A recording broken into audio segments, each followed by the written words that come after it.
Hello, welcome to ScriptWave. In our previous lecture, we discussed about an introduction for strings. In today's lecture, we'll be understanding the string methods that are used for text processing. Without any further ado, let's see a quick agenda for the lecture today.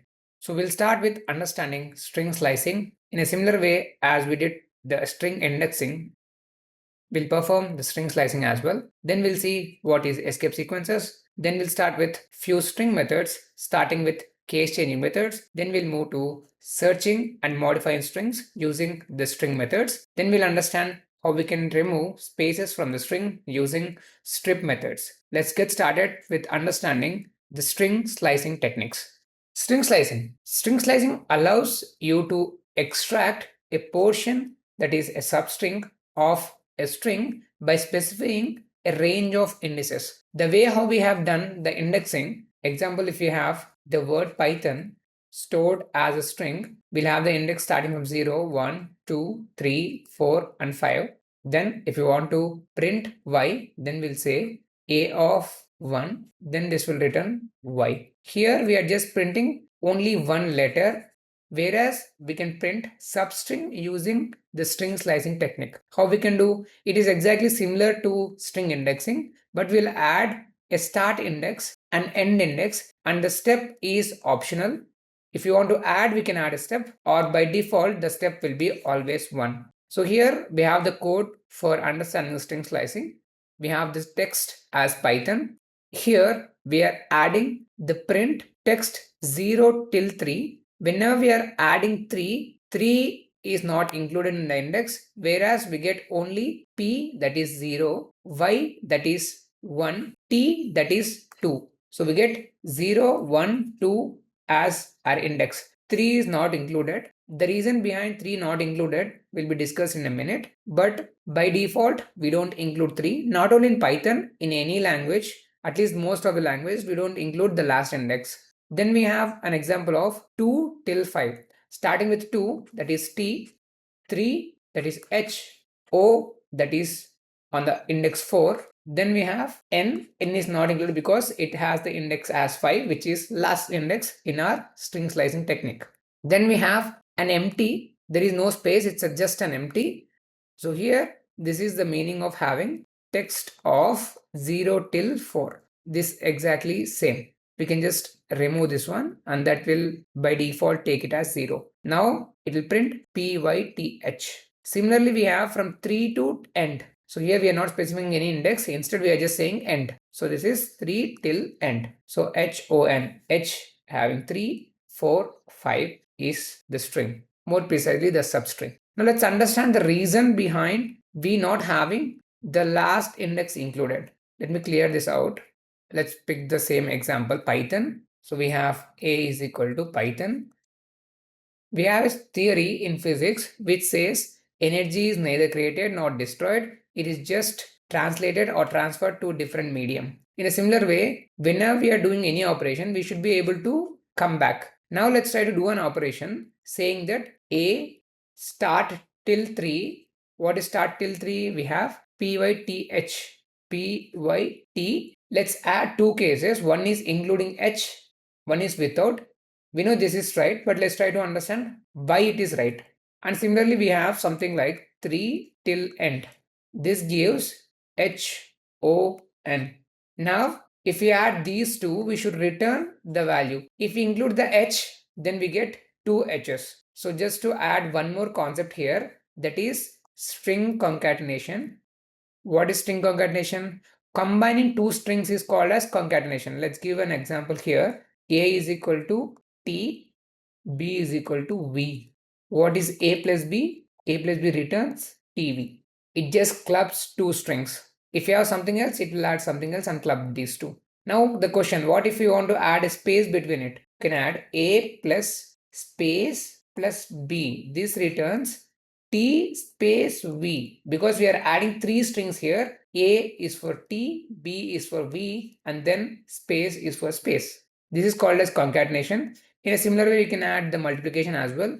A asterisk 2 returns string of TT. This is string multiplication. So these all are allowed. So now we are doing the concatenation. Let's consider this is alpha and this is beta. So what is alpha versus beta? Should return A based on our example. What is P by T? Alpha is P by T plus beta is HON. Make sure you add the quotes because that is very mandatory whenever you're writing the code. Without this, you will get an error. So this returns us Python. This is the reason we don't include the H, which is the last indexed value, but we only include -1 of it. So this is how we can do string slicing. Now we have an extension of this concept called as step. Let's try to understand that as well. I'll say PYTHON, same 0, 1, 2, 3, 4, and 5. Now, if you want to add a step, now let's take the complete string. If you want to take the complete string, we have text of colon. This gives the complete string. Now let's give the same text of the complete string. By default, I said it's 1. Now I'm just adding one more index as 2. Not precisely index, this is step. Let me change the color. This is the step. What happens if we add 2? So we pick the first one. So P, step 1 and step 2. What is the second step? Second step is on T, we get T. From here, we'll skip the first one and we'll move to the second one. What is the second step? O. And we move to the second one, skip, we don't have anything, so that is PTO. In a similar way, if we add the step as 3, we'll skip 2 and we'll move to all the way 3. Then it will be PH. 1 and 2 and 3. We don't have third one, so it is PH, step of 3. To understand this in a simpler context, let's try to draw a diagram of steps. So this is the step. I'm a very bad artist, so bear with me with my artistic skills. Here we have PYTHON. So every step is having one letter. Now we are skipping 2 steps at a time. We know, right? We can climb 2 steps at a time. So we are on here. Let's take, we are here. Now we are stepping on the second. We are not stepping on the first one. So 1 and 2. What is the second one? T. So P and T. Now we are skipping 1 and moving to O. That is O. So this is step. This holds good in any language and this holds good in strings, list, etc. as well, because list is also collection, string is also collection. Strings and list are almost same, whereas strings has only letters and alphanumeric characters, whereas list have collection of different data types. So let's move forward. Escape sequence. What is escape sequence? Escape sequences are special character combinations that start with an backslash. This is backslash and this is forward slash. This is not something we want, and are used to represent characters that are difficult or impossible to type directly. One classic example is having a new line. Here we have a new line. We make it as /n. This stands for new line. And then we have /t, which stands for /t, tab space. Along with this, what does the slash does? Slash removes the original meaning or the default meaning of Python and it will try to add a new meaning. Now here, n is a string. It's just an alphabet. Now we want to remove the meaning as alphabet and add it as a new line. How we can do it? /n. This is a representation for adding a new line. In a similar way, /t. Now you can ask me what happens if you want to escape any other entities. We have the example as well here. We want to escape the original meaning of this double quote. Why? Because I am adding a double quote here. We all know Python moves from top to bottom and left to right. So it will read line by line until unless we have any control flow statement that we'll be discussing in the upcoming lectures. We always move top to bottom and line by line. Here we have first line, second line and third line. In the third line, we are trying to create a string. As we all know, and Python of course know, if you want to create a string, we want to add double quotes or single quotes. So we added double quote. Now if we add double quote or start with a double quote, we always need to end with a double quote. So let's consider we don't have this slash for the time being. Let me just erase it for now. Yeah. Now, if you want to add welcome in the double quotes inside your string, something like this, what we can do? Because we are starting with the double quote, we should always end with the double quote. So whenever you have a next double quote, Python understands this is the end and it will try to move to the next line. Whereas we have something else here. Now what we need to do, we need to escape the original meaning of this double quote in Python and make it as a normal English string. So now what we can do, we can use the escape character. So we can say the double quote and we add a backslash here, which by default prints this as a string and this also as a string. In a similar way, we have something for its Python as well. We have the single quote. Now you can ask me what if you want to do any jugaad. Yes, we can do jugaad. I personally love doing it. If you want to print welcome, don't start with a double quote. Instead, start with a single quote. Because if you start with a single quote, we always try to check for single quote and Python will just keep it. We don't want backslash. We just want double quote. So here we're starting with single quote and we are ending with single quote. If you start a single quote, it'll search for single quote. It'll move all the way here. This is not single quote. I want single quote. This is double quote. I don't want. It'll move forward, and then we get single quote at the end. Similarly, if you want single quote, add a double quote because it'll search for a double quote. You'll check here, it's single quote, you don't want it, move forward, and then we have the single double quote as last, and this moves to the next line as default. This is how we can trick Python as well, but it's always good to learn the escape sequence and use escape sequence, but I'm just adding a jugaad. If you have any such scenario, you can just update it. Let's move forward with the next topic. Let's start with string methods. So what is method? Method is an operation that we are doing on any entity. Here the entity is string. So what are string methods? String methods are built-in functions. We don't define them. We have methods or processes for defining our own functions as well that we'll be looking at in the upcoming lectures.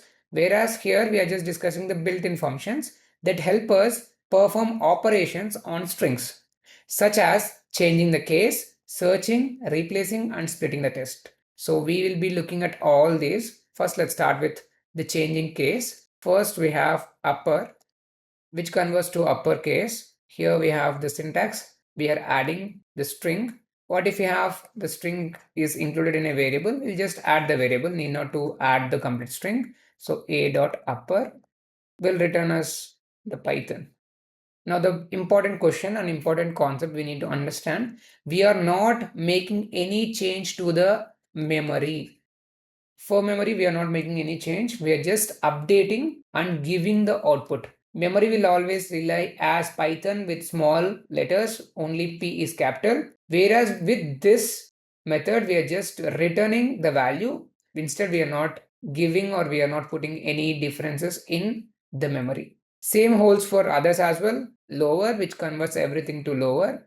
Then we have capitalize. Capitalize will make the first letter to uppercase from Python to Python. Here we can see P is capital. Title case, every word inside your string will convert to uppercase. So here we have hello world, whereas H is small, W is small. In the output, we get H as capital and W as capital. Then we have the swap case. Swap case make the uppercase to lowercase, lowercase to uppercase. So here we have Python and then we have the swap as well. So these are case changing statements. We can use it whenever we wanted. Mostly this is helpful whenever you're attending any interview or maybe coding round or etc. So make sure you practice it. Let's move. We'll be looking at the code as well in the next lecture. Now let's move forward with the next concept.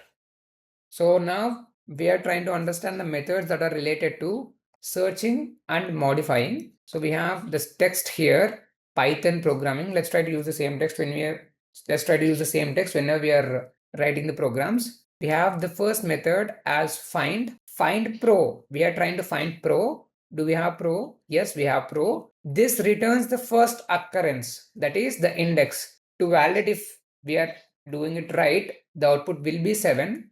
Let's try to add the syntax. Let's try to add the index. So 0, 1, 2, 3, 4, 5, 6. Remember, space also holds the index. 6, 7. So pro is starting from 7. So 7. What if we have one more pro here? We ignore it. We just displace the first occurrence only. Then we have count. This counts the occurrence of anything, the substring more precisely. We need not to add only one letter. You can add more letters as well, which make it as a string of more characters. So this is a string of one character where you can add more. Now, do we have M here? 1 and 2. Do we have any other M's? No. So we got 2. Then we have replace, where you can replace a substring. So here we have Python. Now we are replacing Python with Java. So first you add what you want to replace, then you add with what value you want to replace. It will become Java programming. So everything will works only by giving the output. None makes the changes to the location because Python is immutable. We have seen in the first slide, Python is immutable. You cannot make any changes to the memory. If you want to redeclare, we can redeclare, which assigns a new memory location, whereas we cannot alter the original memory location in any case. Then we have starts with. So it will check if the string starts with a substring py. Yes, it started with py, so we got true. Then we have ends with, which checks if the string ends with the text. So ing, yes, it's ending with ing. It is. Remember, Python is case sensitive, so always follow the case. Let's move forward. So removing the spaces. So this is very classic example I always give. Why should we remove spaces? Let's consider we have a form that is shared to the customer, or maybe we have shared the same form in our social media ads. We got the responses, and we know we have a lot of dumb people who fills the form. Maybe I am the dumb person who fill the form, something like this. Name Venu. If you want to respond or if you want to reply to this, we just use automated messages which picks the value name from the form, and then it will assign or sends the email or reply to the customer. Now we have the spaces. How we can clean this text? We can just remove the spaces. How we can remove? We can remove using L strip if you want to remove the left side, R strip if you want to remove the right side, and strip if you want to remove completely. This removes the spaces and makes our string cleaner. So that's it for this lecture. In the next lecture, we'll be looking at writing programs on all the topics that we discussed. I know it's a bit lengthy, but it's definitely important. So I thought we'll break it into two parts. One is the theory and second one is the coding. So make sure you practice the coding. Thank you so much. See you in the next lecture.